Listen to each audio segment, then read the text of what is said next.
Maybe you've endured a bad relationship that's led you to developing some trust issues, or perhaps you've had your fair share of bullies growing up.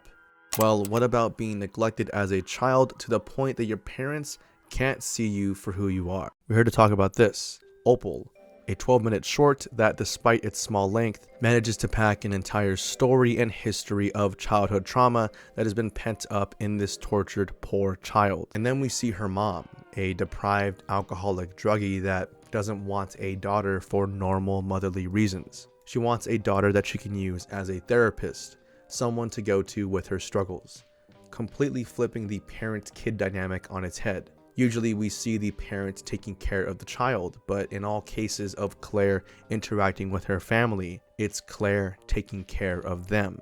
She talks her mom through her obvious depressions and relapses. She gives unnecessary attention to her dad, who just talks to himself the whole time, and is constantly used by the grandpa just to get his cigarettes. While we're on the topic of the grandpa, watching the short film for the first time, this small line might slip past you.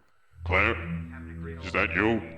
But watching it a second time, you'll realize that the grandpa genuinely doesn't recognize his own granddaughter, which is far more disturbing than the initial reaction you might. Every single adult in her house is using her for their own personal gain, leaving her with nothing left to give, feeling like she's not even her own person. And the only way for her to escape her reality is to literally walk across the street and stare at a photo of another family, wishing that she was them.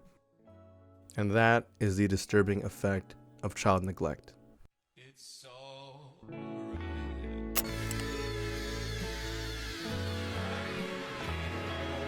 Everything's all right. Let me know if you guys enjoyed this analysis.